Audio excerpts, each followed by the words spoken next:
Mirë se vini në kanalin ton, mos harroni të bëni subscribe dhe të klikoni si përzdiles për të marrë njoftimet më të reja. Faleminderit! Kjo grua piu ujë me limon për një javë dhe ajo çfarë i ndodhi i habiti të gjithë. Nuk është çudi që një gotë ujë me limon në mëngjes është bërë një alternativë e zakonshme ndaj kafes dhe një eliksir i preferuar në botën e wellnessit. Limoni gjithashtu ka një sër vetish të provuara ushqyese, është i pasur me vitaminë C, antioksidant natyral dhe njëkohësisht acide natyrale, të cilat mbështesin organizmin dhe forcojnë sistemin tuaj imunitar.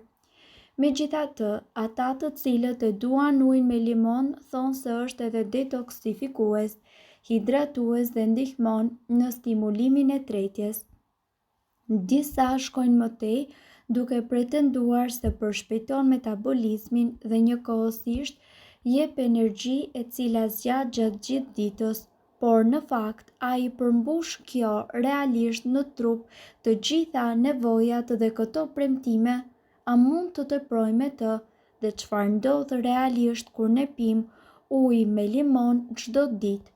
Sipas studimeve, shumë nga pretendimet për ujin me limon janë deri diku të vërteta. Lëngu i limonit stimulon prodhimin e tëmthit, gjë e cila aktivizon tretjen dhe ndihmon në përpunimin e yndyrnave.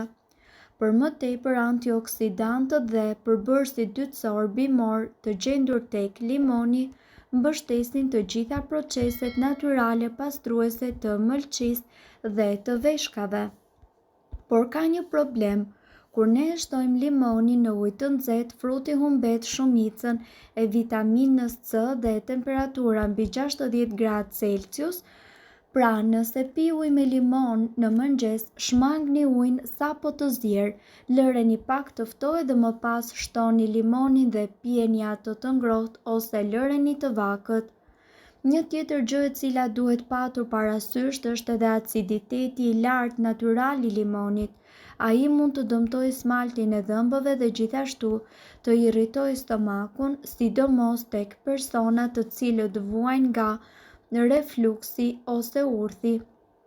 Të gjitha agrumet janë yje antioksidantësh dhe kjo vlen edhe për limonin. Shumë studime tregojnë se limoni është i pasur me përbërës bimor, të cilët mbrojnë qelizat nga stresi oksidativ i lidhur me sëmundjet kronike obstruktive pulmonore. Gjithashtu, konsumimi i përditshëm i limonit nga ana tjetër mundet që të përmirësojë edhe përthithjen e lëndëve ushqyese fal aftësisë së acidit citrik për t'u lidhur gjithashtu edhe me hekurin me origjinë bimore edhe për ta bërë atë më të disponueshëm për trupin. Një spërkatje lëng limoni mbi sallatë ose avokado në tost mundet që të rrisë shumë fish përthithjen e hekurit, një efekt i nënvlerësuar veçanërisht nga vegetarianët. Limoni, i njohur prej kohësh, ka efekt antibakterial. Lëngu i limonit mundet që të ndihmojë në frenimin e baktereve në gojë, të freskojë frymën dhe njëkohësisht të neutralizojë aromat e pakëndshme.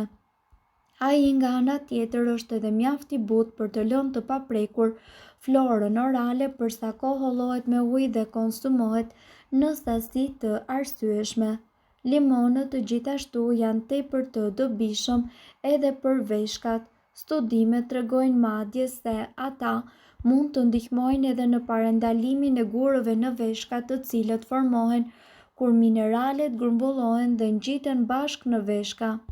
Acidi citrik të limoni lidhet me kalciumin e tepërt në urinë, përpara se ky të kthehet në depozita të forta. Po ashtu, acidi citrik pengon kristalet e vogla të kalciumit, oksalati, që të bashkohen dhe të rriten me gur më të mëdhenj të dhimbshëm. Ashtu si trupi, edhe lëkura përfiton nga limoni. Vitamina C luan një rol kyç në prodhimin e kolagjenit, proteinës strukturore që e mban lëkurën tuaj të fortë, të lëmuar dhe elastike. Pa vitaminë C, trupi nuk mundet që të prodhojë kolagjen.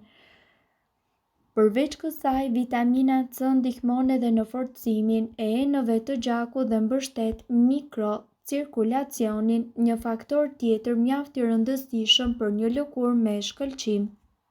Ajo mbron gjithashtu qelisat e lëkurës nga radikalet e lira të cilat janë të shkaktuara nga stresi, rrezatimi ultraviolet apo toksinat mjedisore. Edhe aroma e limonit të freskët mund gjithashtu që të ndikojë pozitivisht tek gjendja juaj emocionale dhe të pranojmë që humori është i mirë që të pasqyrohet edhe në pamjen tonë. Studimet kanë treguar se vaji esencial i limonit ka një efekt të mahnitshëm mbi ankthin. Në një studim, subjektet raportuan humor të përmirësuar dhe aktivitet të shtuar të sistemit nervor pas thithjes së aromës së limonit, shenjë që trupi po hyn në një gjendje zgjuar por të relaksuar. Ndoshta pjesa më e nënvlerësuar e limonit është pikërisht lëkura dhe shtresa e bardhë poshtë saj që quhet mesokarp, albedo. Kjo pjesë shpesh hidhet si diçka e hidhur dhe e panevojshme, por në fakt është e mbushur me flavonoide të cilat veprojnë si antioksidant tepër të fuqishëm kundër inflamacionit. Edhe vajrat esencial në lëkurën e limonit nuk duhen nënvlerësuar. Studimet tregojnë se ato mbështesin funksionin e mëlçisë, stimulojnë metabolizmin dhe gjithashtu kanë një efekt antibakterial tepër të lehtë. Me fjalë të tjera, ruajini lëkurat e limonit dhe përdorini në mënyrë kreative. Vetëm një detaj i rëndësishëm, përdor limon organik sa herë që përdor lëkurën. Përdorimi i gjysmës së një limoni në një gotë me ujë në mëngjes është një praktikë shumë e zakonshme, por a të duhet vërtet kaq shumë limon që të marrësh këto përfitime shëndetësore? Mesatarisht një limon përmban rreth 50 mg vitaminë C, afërsisht sa gjysma e sasisë e cila gjendet në një portokall të madh. Vetëm kaq mbulon gati gjysmën e nevojës tënde ditore.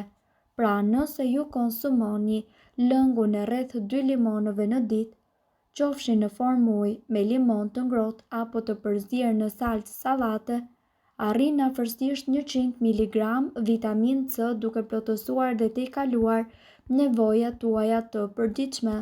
Megjithatë, nuk është ide e mirë që të shkosh shumë përtej kësaj sasie edhe për të mbrojtur dhëmbët dhe stomakun tuaj. Qëndro tek maksimumi rreth 3 limon në ditë dhe gjithmonë hollojeni lëngun e limonit me ujë. Nëse do të jesh edhe më e kujdesshme, mund të pish ujin me limon me pips që të minimizosh kontaktin e drejtpërdrejtë me smaltin e dhëmbëve.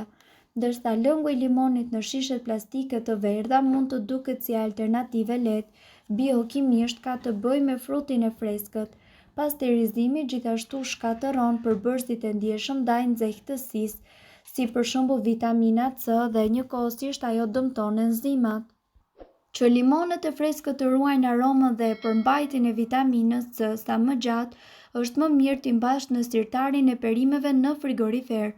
Mund t'i ngrish edhe në feta ose t'i shtrydhësh dhe t'i hedhësh në kubik akulli për përdorim më vonë.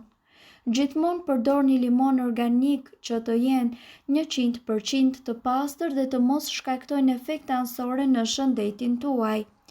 Mirëpo duhet të dini informacionet në këtë video kanë për qëllim të plotësojnë dhe të mos zëvendësojnë këshillat e mjekut tuaj dhe nuk kanë për qëllim të mbulojnë të gjitha përdorimet e mundshme, masat paraprake, ndërveprimet ose efektet negative. Informacionet në këtë video mund të mos i përshtaten rrethanave tuaja shëndetësore, prandaj para përdorimit konsultohuni me mjekun tuaj.